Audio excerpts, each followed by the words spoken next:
ফিরে এলাম আবারও নতুন ভিডিও নিয়ে, কিন্তু এবার আর আগের মতো সিক্রিয়ে কথা বলতে পারছি না, কারণ এমন একটি খবর নিয়ে আমি আসলাম। সেই খবরটা শুনে আপনারাও শোকাহত হবেন, অনেক কষ্ট পাবেন। হ্যাঁ, অনেক জনপ্রিয় একজন অভিনেতা, আপনাদের আমার সবার প্রিয় একজন অভিনেতা আর নেই এই পৃথিবীতে। সে চলে গেল।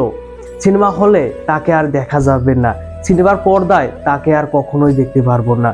মুকুল দেব, ইয়েস, মুকুল দেব নামের সেই জনপ্রিয় অভিনেতা আর আমাদের মাঝে নেই। এই জনপ্রিয় অভিনেতা কিন্তু অনেক সিনেমায় অভিনয় করেছিলেন। আমাদের বাঙালি সিনেমা, হিন্দি, তামিল, তেলুগু অনেক ইন্ডাস্ট্রির সিনেমাতে তাকে দেখা গেছিল, কিন্তু দুঃখবশত 54 বছর বয়সেই সেই মানুষটা আজ পৃথিবী ছেড়ে চলে গেলেন, আমাদের সবাইকে কাঁদিয়ে চলে গেলেন। এপার বাংলা ওপার বাংলা সবার মনে একটি দাগ লাগিয়ে চলে গেলেন, অনেক কষ্ট দিয়ে গেলেন ভক্তদের মাঝে।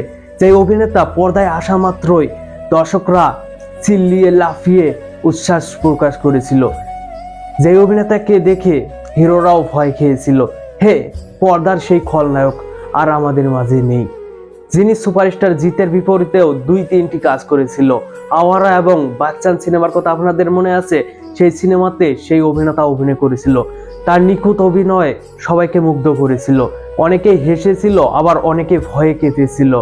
সুপারস্টার জিতকেও কিন্তু সেই ভয় খেলিয়েছিল পর্দাতে। তবে সেই অভিনেতা আর আমাদের মাঝে নেই, তাকে আর দেখা যাবে না নতুন কোনো চলচ্চিত্রে, নতুন কোনো সিনেমায়। সেই অভিনেতা আমাদের মাঝ থেকে আজকেই বিদায় নিল, 54 বছর বয়সে আজ বিদায় নিল। বলিউডের জনপ্রিয় সিনেমা সন অফ সর্দার নামের সেই সিনেমাটিতেও কিন্তু এই অভিনেতাই ছিলেন, মুকুল দেব। এই অভিনেতা আর আমাদের মাঝে নেই।